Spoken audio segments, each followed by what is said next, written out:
l'homme. Je suis né d'un père de 3 enfants. Je suis pour le moment célibataire parce que je n'ai pas encore contracté le mariage légal. Je vis à Grand Bassam et je travaille à Abidjan Plateau, au ministère du Plan, précisément à la direction de la planification spatiale. Et je suis, depuis le 1er octobre 2015, agent du ministère du Plan et du Développement. Get down! C'est la mutuelle générale des agents du Plan, en abrégé MUGAP. C'est la seule mutuelle qui existe pour le moment. La mutuelle a démarré depuis sous l'ère du ministre Boun Boabré, sous forme de caisse d'entraide. Caisse d'entraide, on prenait pour organiser soit faire les célébrations des journées des femmes et puis des arbres de Noël. Quand, un peu doucement, avec le DAF d'alors, elle s'est transformée en une mutuelle qui a vu le jour, disons, où les premiers textes ont commencé depuis les années 2013.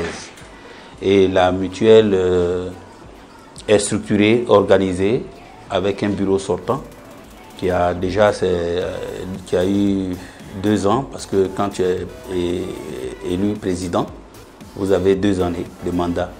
Bon, le reste, dans le contenu du texte, ça peut être reconductible ou ça dépendra. Un peu comme la présidente sortante n'est pas candidate à sa succession. Et cette année, je crois que nous avons déjà 1 an où le mandat du candidat, du président, l'ancien président est passé. Bon, donc on a dû forcer un peu parce qu'il y a un dysfonctionnement au niveau des instances de la mutuelle. Donc nous sommes à l'instance de renouvellement des instances de la mutuelle. Get down! Dysfonctionnement parce que le bureau depuis 2 années, l'Assemblée n'est pas existé. La mutuelle n'a totalement pas travaillé. Les instances n'ont pas été mises en place, d'où le comité de contrôle. Alors, vous imaginez pour une mutuelle qui a un récépissé de déclaration au ministère de l'Intérieur, qui a tous les textes, statuts et règlements intérieurs, qu'il est prévu là-dedans qu'il faut un comité de contrôle. Le comité de contrôle n'a jamais été mis en place, au point où, à la fin du mandat, c'est la DRH qui vient organiser encore les élections alors qu'il est dit dans les textes que c'est le comité de contrôle. C'est tout ça là que nous appelons le dysfonctionnement au niveau institutionnel. Mais au niveau même des activités de la mutuelle, on a senti une absence totale dans l'assistance de la mutuelle.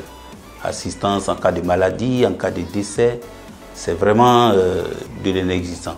C'est-à-dire au jour d'aujourd'hui encore, quand un agent meurt ou perd quelqu'un de proche, on est obligé de recourir à des cotisations. Alors que les cotisations devaient venir comme un élément express en dehors de ce que la mutuelle doit faire. La mutuelle devait avoir un cahier de charges d'assistance sociale en cas de maladie, en cas de décès, en cas de mariage. Quelles sont les interventions, les prestations qu'on peut apporter en termes d'assistance. Malheureusement, tout ça n'existe pas. C'est ce que j'appelle dysfonctionnement. C'est un dysfonctionnement au niveau institutionnel, au niveau même des activités. Get down! Il faut dire que c'est pas comme si les structures sont détachées. Effectivement, comme on le dit, c'est la mutuelle générale des fonctionnaires. Mais au niveau des entités publiques, chaque entité est libre de créer vraiment sa mutuelle. C'est d'ailleurs pour ça que vous voyez les impôts. Les impôts, c'est des structures publiques.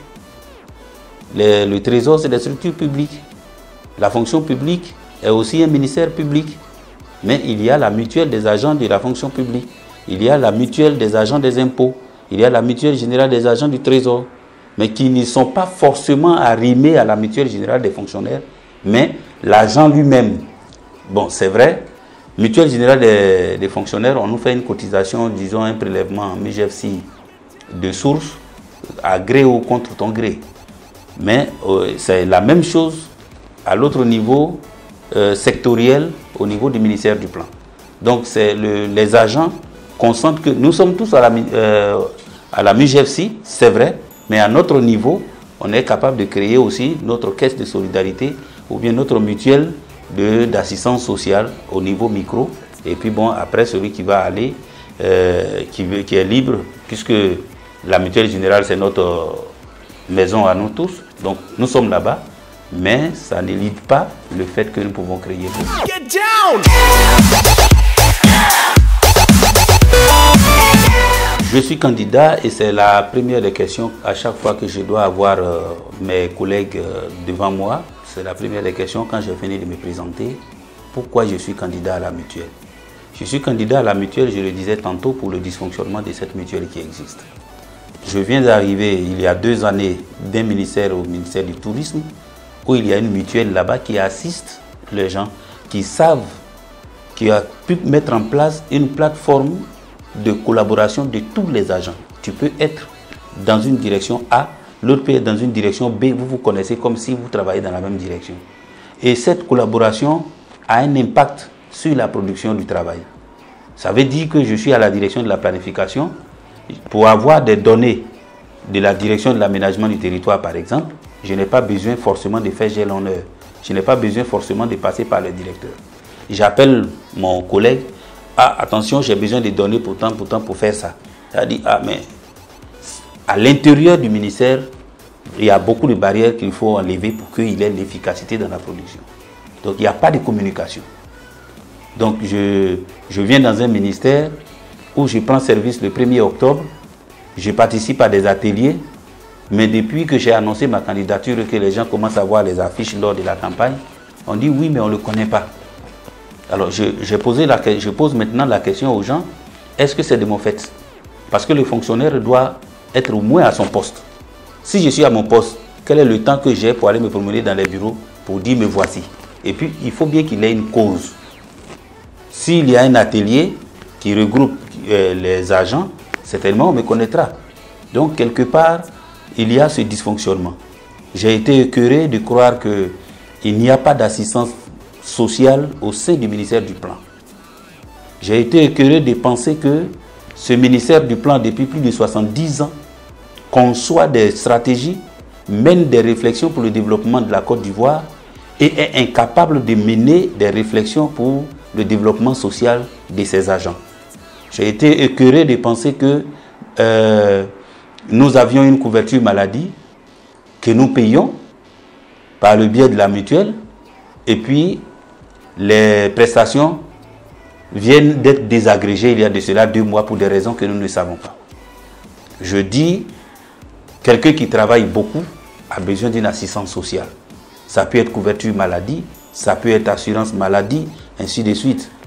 Donc il faut créer le cadre. Donc pour moi, c'est de faire en sorte que nous ayons au ministère du Plan une mutuelle, une mutuelle forte. Une mutuelle qui regroupe tous les agents. Une mutuelle qui est au cœur et qui sait quelles sont les aspirations, les besoins en matière de couverture sociale. Si c'est le cas, pour résoudre ce problème, il est très simple chez moi. Je le dis, nous sommes des penseurs. Nous élaborons les plans de développement.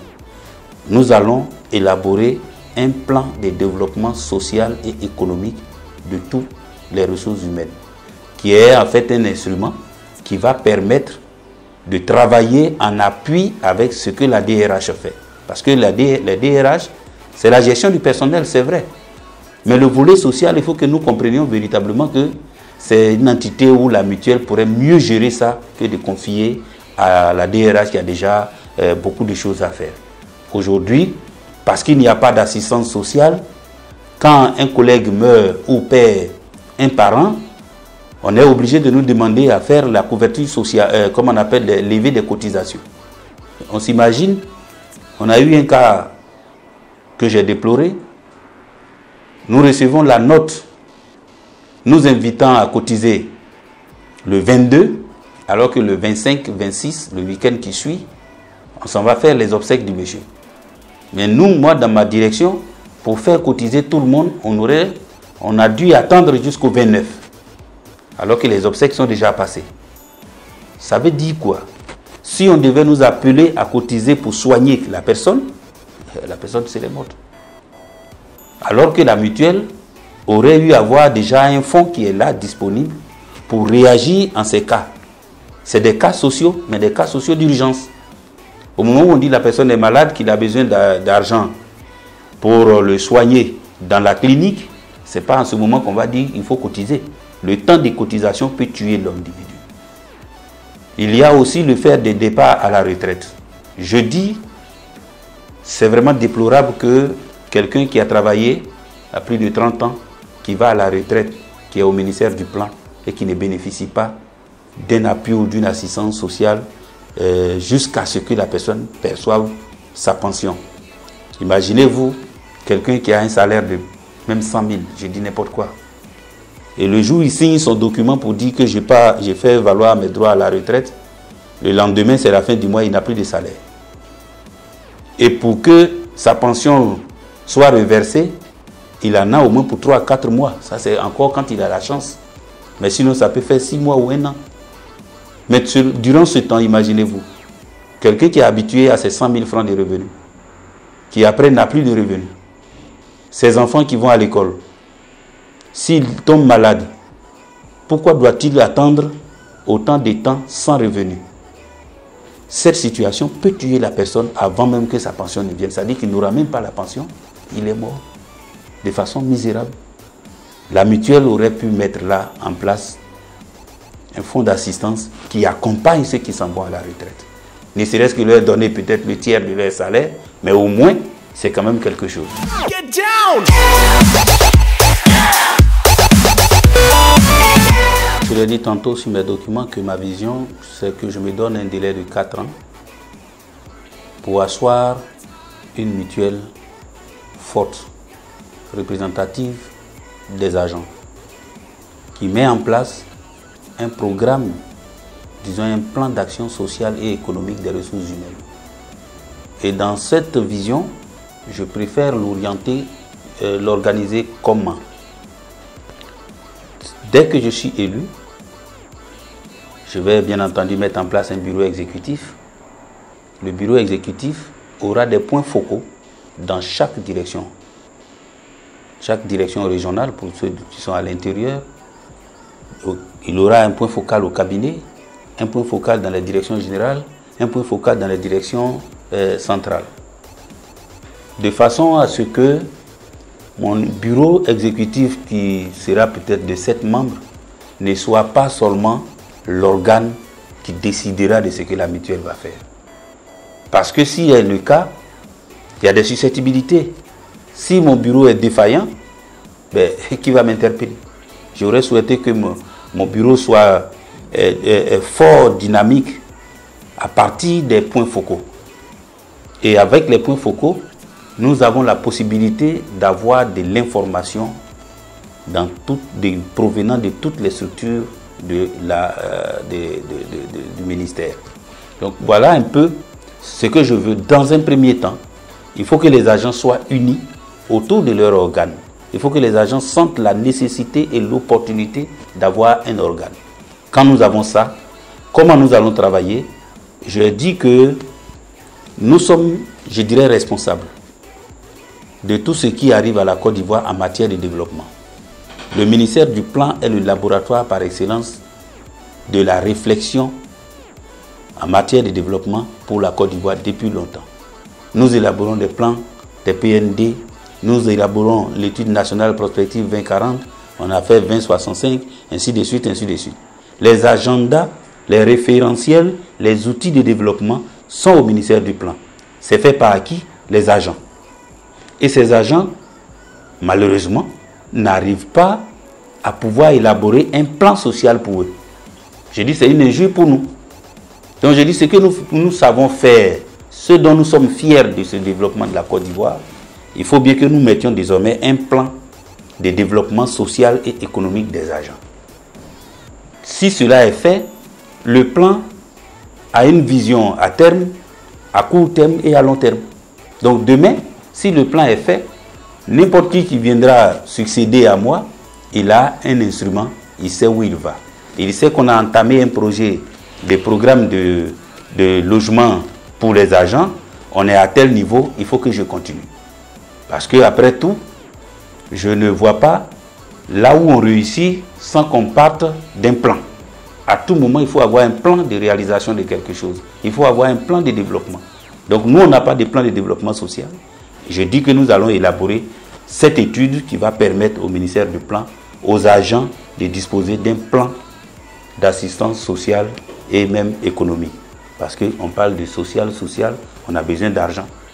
Les axes stratégiques, d'emblée, je ne peux pas dire que les axes stratégiques s'étendent. Parce que il faut d'abord mener une étude diagnostique à travers la vision, mener l'étude diagnostique qui va nous permettre d'avoir, disons, d'identifier les besoins et en fonction de ça, nous allons formuler ces stratégies. Mais je pourrais le dire que pour la mutuelle, l'idée est très claire dans ma tête et je sais qu'au sorti de la première partie de l'étude, nous allons savoir que notre plan va se baser sur des axes vraiment clairement définis. Il y a l'assistance sociale, il y a la couverture, je dirais santé, qui prend en sorte maladie, décès ou pas, il y a tout ça, mais il y a aussi l'axe de développement économique même de la mutuelle et donc des agents. Parce que là-dedans, il faut créer, en plus de ce qu'on appelle cotiser et adhérer, il faut que la mutuelle crée ses propres valeurs. C'est ça aussi ma politique de mobilisation des ressources. Comment je mobilise les ressources pour pouvoir faire travailler, rendre la mutuelle forte, il faut pouvoir créer les propres valeurs de la mutuelle. Créer ses propres valeurs sous-entend que par des études de faisabilité clairement élaborées, pouvoir trouver des structures pour vous accompagner dans des projets économiques. Comme projet économique, je disais tout à l'heure, nous sommes pratiquement 200 à 300 agents du ministère qui sont à Abidjan. Si je mène mon étude et que je sais qu'en moyenne, quelqu'un dépense environ 25 000 francs par mois à titre de transport pour venir quitter son lieu de domicile, pour venir au travail. Moi, je dépense 2 000 francs par jour. J'habite Bassam. Quand je quitte Bassam pour être au plateau, c'est 1 000 francs. Je fais la même chose pour retourner, ça fait 2 000 par jour. Si je viens 26 jours, ça me fait environ 52 000 à peu près. Alors, vous vous imaginez, 52 000. Si je prends une moyenne de 30 000 francs que dépense chaque agent qui habite Yopougon, qui habite à Bobo, qui habite Port-Boué, qui habite les deux plateaux, je dis bon, vous voyez ce qu'on va faire. Vous dépensez 30 000. Je vais vous proposer un cas où vous allez dépenser peut-être 20 000 francs. C'est-à-dire un système de transport subventionné. Je vais prendre cet argument, si j'ai 100, je prends cet argument, je monte un biplan, je vais voir un concessionnaire auto, ils vont nous donner des cas à crédit. Donc comme j'ai la possibilité de faire prélever cela sur, disons, la prime trimestrielle, je dis toi, quand ils vont payer ta prime, désormais tu ne payeras plus rien pour venir au travail. Mais quand ils vont payer ta prime, on va te couper 60 000 francs pour 3 mois. Moi, je prends pour rembourser les voitures. Donc voici ce que j'appelle mobilisation des ressources. Ce projet, mine de rien, ça permettra aux agents d'arriver à l'heure au travail. Donc, je crée encore une efficacité dans la production au sein du ministère. Ils arrivent à l'heure au travail, ils rentrent tranquillement au travail. Tant bien qu'il y a des embouteillages, mais désormais, ils ont des mini-cars climatisés où ils rentrent vraiment sans assez de souffrance. Mais le volet économique qui est en bas, c'est que ça permettra à la mutuelle d'avoir de l'argent. Parce que d'autres structures viendront louer nos cars les week-ends. Ça me fait rapporter de l'argent et ça me permettra de rembourser leur crédit aussi rapidement. Donc je leur disais, pour me lancer dans un partenariat pour crédit auto, ça c'est la chose la plus facile. Parce que du jour au lendemain, si je consens que les gens sont autour de la mutuelle, moi j'ai payé ma voiture par crédit auto, avec 0% de contribution. Les structures sont encore là. Donc pour que chacun ait, je lance l'opération, un agent de sa voiture, je ne souffre pas. Mais ce qui me préoccupe, c'est que la mutuelle ait des cas de ramassage pour permettre à la mutuelle de renflouer en instant soit peu son porte-monnaie. Donc voici un peu dans les axes tout ce que je veux faire. Et j'ai dit que Je n'ai pas besoin que cela se fasse dans le désordre. Ça doit se faire autour d'une étude bien élaborée, comme on sait le faire au ministère du Plan. Bien élaborée, où il y a des projets, il y a tel projet, il y a un projet pour faire ça, un projet chacun sa voiture, un projet chacun sa maison, un projet. Et ces projets doivent faire l'étude, l'objet d'une étude de faisabilité pour voir. Parce que, je l'ai dit dans mes brochures, j'ai une autre spécialité, je dirais latente, c'est que je sais monter, comme on appelle l'idée de projet, passer de l'idée de projet au projet. Parce que tout le monde pense, j'ai un projet, mais ce n'est pas encore projet dès lors que ce n'est pas conceptualisé. Tu es à l'étape d'idée de projet. Et cette idée de projet, tu dois pouvoir la redimensionner, la cadrer pour en faire de cela un projet. Quand tu dis, je veux construire une maison, on dit, j'ai une opération de 200 logements économiques pour les agents du ministère du Plan. Ça va me coûter tant francs. Voici comment j'entends financer. Ça, une fois que tu as ça sur papier, c'est devenu un projet. Mais venir dire, j'ai un programme de logement pour vous, je pense que ce n'est pas un projet. Get down! Qualité humaine, mes atouts. D'abord, je suis quelqu'un au niveau du travail. Je suis un bosseur, ça je me reconnais pour ça. L'équipe qui va être constituée, ça doit être une équipe qui doit aller à mon école de travail. Je suis fonctionnaire, je suis tout le temps à mon poste, mais je suis consultant dans des structures. Je suis conseiller de certains opérateurs économiques. Mais cela ne veut pas dire que je n'arrive pas à faire ce que je fais à la maison. C'est toute une question d'organisation. C'est pour ça que je dis à mes collègues que je vous mets sur un chantier. Élaborons notre programme d'assistance sociale et puis mettons en œuvre. Ça, c'est ce que nous faisons. On dit, bon, on élabore un programme et puis un programme, il faut le mettre en œuvre. Donc, dans la mise en œuvre, nous allons voir les résultats. Et ce sont ces résultats-là que nous allons tous en tirer. Socialement, si je décide d'être président de mutuelle et non de syndicat, c'est que je suis quelqu'un qui est beaucoup porté sur la dimension humaine. Je le disais tantôt que de tout ce que vous faites, l'indicateur principal doit être l'homme. Et un jour, j'expliquais à un atelier de management, je dis, vous qui créez les entreprises, c'est vrai, vous êtes des hommes d'affaires. Si vous mettez la dimension humaine au centre de votre préoccupation, vous avez déjà amorcé le chemin de la réussite. Parce que si vous ne le faites pas, vous allez voir, vous injecter 50, 100 millions ou même peut-être 1 million dans une affaire. Et quand les bénéfices sont en train de tomber, ceux que vous avez commencé à les embaucher, à travailler avec vous, que vous leur donnez 100 000 francs, vous les laissez là 100 000 francs, vous commencez à les bâillonner. Pour eux, pour toi, ce n'est pas ce qui est important. Ce qui est important, c'est ce que tu gagnes.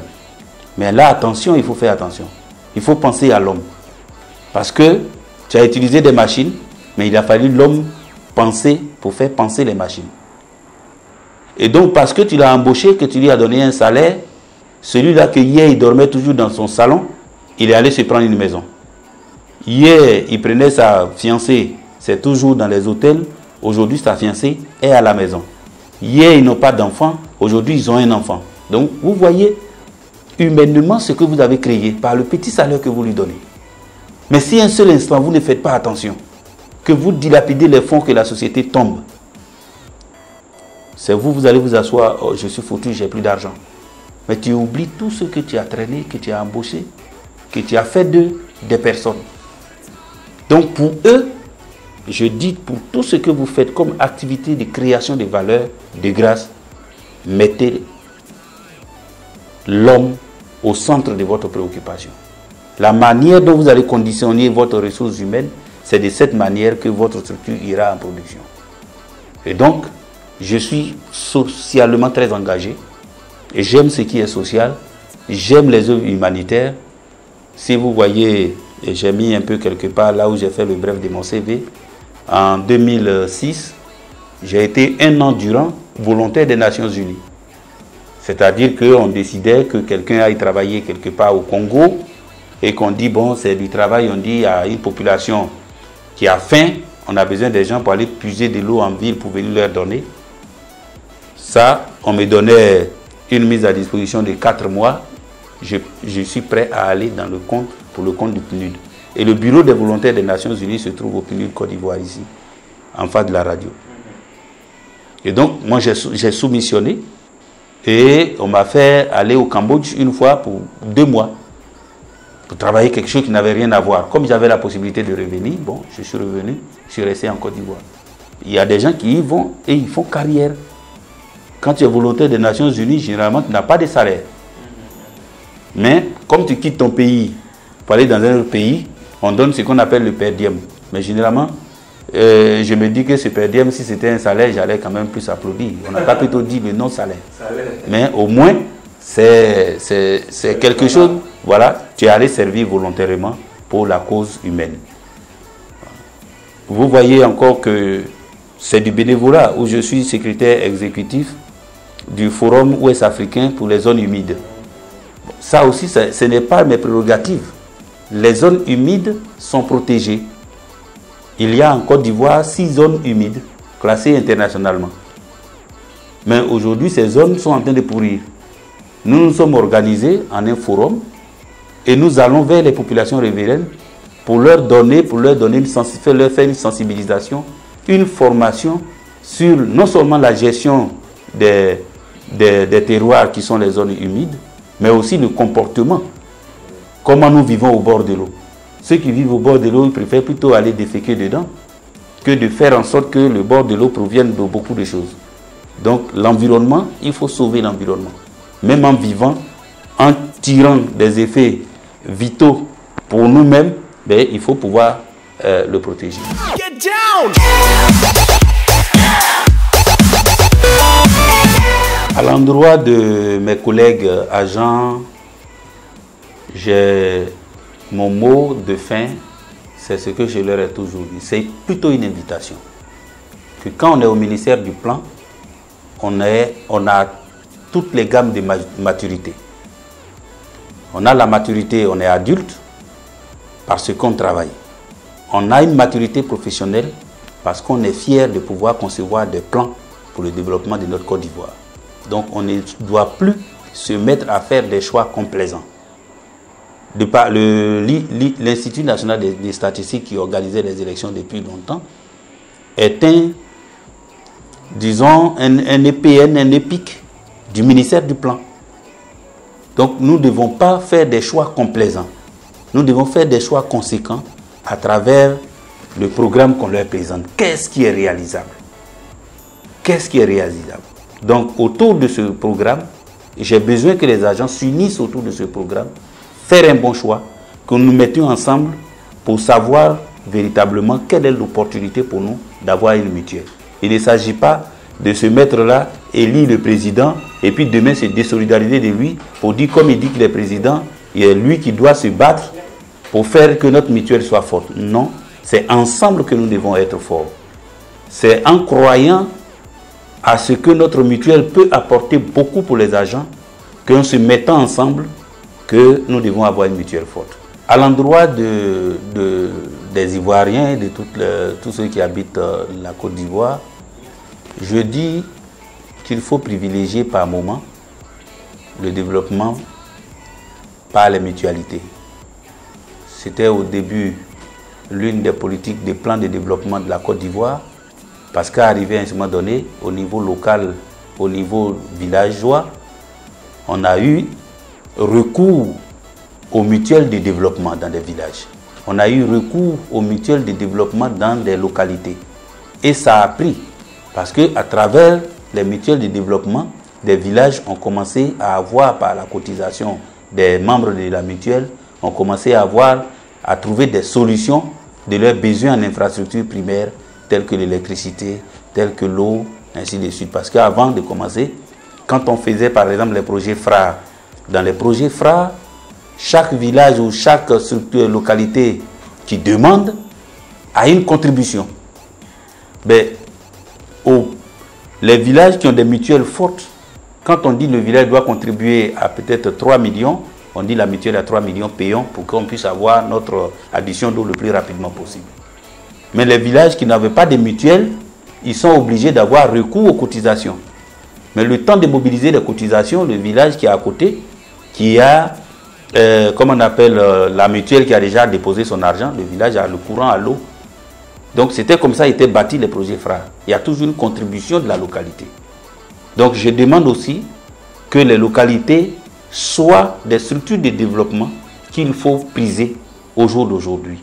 J'étais dans un village, pour ne pas trop faire de la publicité, invité par la mutuelle de développement de ce village qui regroupait 3-4 villages derrière une localité en Côte d'Ivoire, pour aller expliquer comment, au travers des mutuelles, au travers des coopératives, nous pouvons accéder au développement. Donc, je revenais, il n'y a pas 2 mois de cela. C'est lors du week-end pascal. Donc, les mutuelles ne sont pas des organes politiques. Les mutuelles n'ont pas de tendance politique. C'est pour ça d'ailleurs que dans les ministères, il y a, à côté de la mutuelle, il y a les syndicats. Mais je recommande que dans chaque localité, que nous ayons la mentalité de mutualiser nos énergies, de mutualiser nos forces, de mutualiser nos moyens. Aujourd'hui, je sais écrire, demain l'autre ne sait pas écrire, mais au moins il sait apporter quelque chose. Aujourd'hui, moi je ne sais pas travailler à la machette, mais il y a d'autres qui savent travailler à la machette. En mettant ensemble la façon dont on doit gérer, moi qui ne sais pas travailler à la machette, la façon dont l'autre peut produire, en mettant ensemble, on a une mutuelle de production. Et je demanderais que d'ailleurs dans les villages, qu'on songe à mettre en place des mutuelles de production agricole. Ça va beaucoup résoudre le problème de la faim, le problème de besoin alimentaire.